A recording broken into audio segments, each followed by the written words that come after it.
Hi, welcome back to Deep Dive, and specifically the very last episode of the Deep Dive series, where of course we go through one of my garages from the 300 car chill out garage tour, link below, by all means watch it again, and we look at any crew colour I used, talk a bit about the real car, and of course look at a photo of the real car that inspired the build in the first place.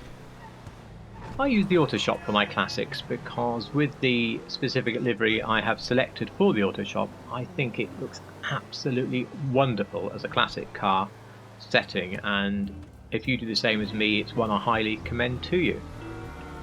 So with no further ado, let's dive in. This first car is my recreation of the only existing Shelby Cobra Super Snake. Now you see it been auctioned down on the bottom left. It was auctioned for over $5 million. There were only two ever made and one no longer is with us, so it's the only one, twin supercharged, based on the 427. Phenomenal piece of kit. I painted it in my version of the Spectra Mica Blue for the original car, and I'm going to pop all the crew colours in the description, so you'll find it down there if you want to use it. If not, one of the royal blues in the game would probably work quite well. There's also only one of these in real life, the Jaguar XJ13. Built in the 60s to go racing at Le Mans, an absolutely glorious creation, and used a V12 that would later be used in many other Jaguars. It did a lot of high-speed testing, and during one of those tests it flipped and it rolled and was written off. But they were able to make it again. They had the bucks and things to make the body, so they did remake it, actually with a dead engine for display purposes. And then much later on, that engine got broken. It fell on a curb or something ridiculous. So they rebuilt it with now a working engine, and so this car has now been seen going up Goodwood and actually being used. It was never used to race, but at least we see it now. Well, the one in game is a lovely creation. Criminally, it has been discontinued, but you know, we're running PC car meets now, so if you're on PC, you can buy it from me.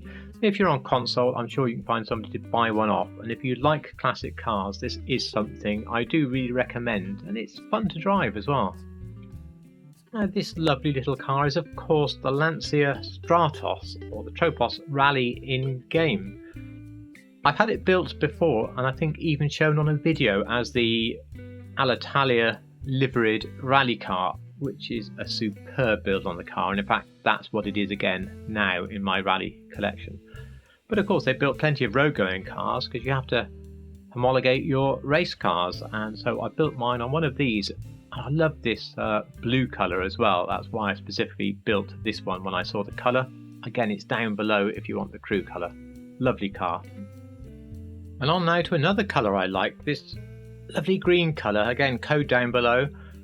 For Sterling Moss Ferrari 250 GTO. This was a one-off made for him, and when it last sold, it was for $28 million.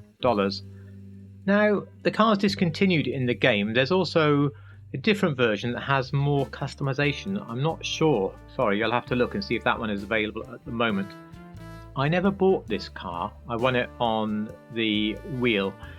And the reason I never bought it was the headlights, which are just so droopy and different that I found it rather off-putting. It's even got a rear engine, and I'm pretty sure the 250 GTO has one in the front.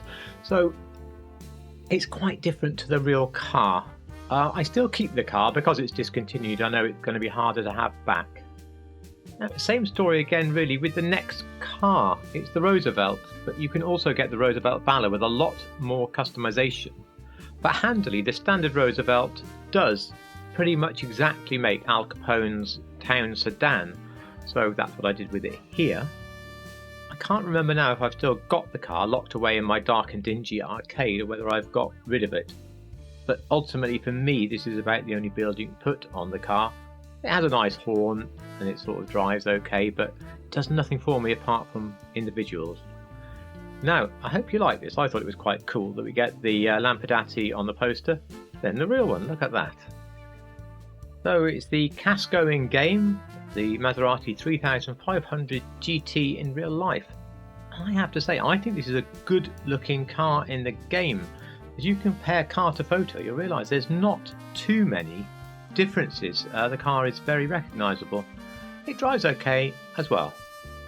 Unlike our previous cars, this is not a one-off. I simply picked bright red, really, to go with the poster that already comes with my auto shop.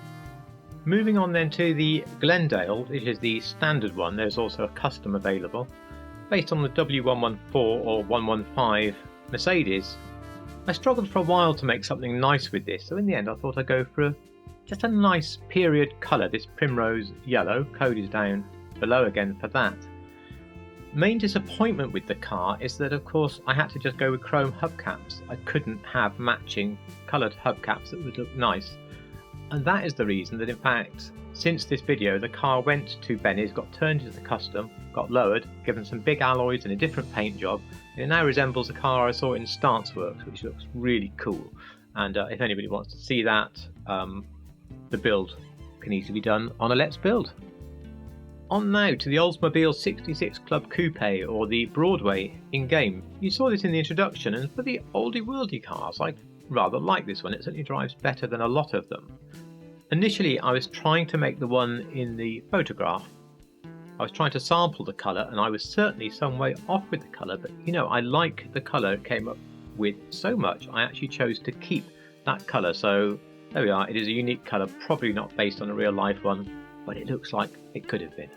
Well, in real life the last few cars weren't hyper value cars like the first ones we saw, but this one most certainly is. The Type 57 Bugatti Atlantic has always been one of the most expensive classic cars on the market. This one is modelled around Jay Leno's version of the car in this really attractive blue colour, and certainly a bit more enticing like this than it is the bulk of the time in the boring colours that I will admit a lot of them come in. My character then gets in this car to use it for the outro, and I'm afraid due to time constraints we'll use it for this outro as well, but not before we look at the last car.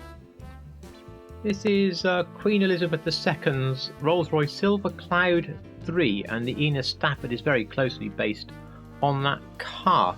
I would say there's a slight build mistake. Hers was very dark with a fraction of a blue tint, and I think my pearlescent here you can see is a bit too strong. Now I had this car along with the Queen's personal Range Rover. At one point they were supposed to be together as a tribute to Queen Elizabeth, but the way collections work out they couldn't be, so I did the tribute, if you remember, with the Range Rover with the LED lights on the wall to help us remember the Queen.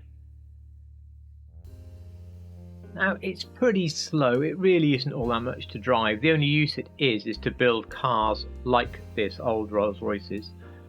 So in a way I don't suppose it's too bad that it's been discontinued, but like all discontinued cars, still frustrating. And what I should have mentioned is that Bugatti has been discontinued, and that, well, that's a crime. So that's the end of the deep dive series, of course, but I think it's been very successful. I know a lot of people have appreciated the sharing of the crew colours for certain cars because a lot of them have been very successful. And also, I think the sharing of the photo that inspired the real thing is really beneficial. It really gives you that ammunition to say, yes, that's close, I'd like to do that, or nah, not going to bother. But it's really good to know. The reason I'll never do a deep dive again is not because we won't have another garage tour, although we'll never have a full 330 car one again. We will have some mini tours, but it's because I've learnt from this, and I now put a photo of the car and the crew colour in any tour that I do, and that will always be the case from now going forward.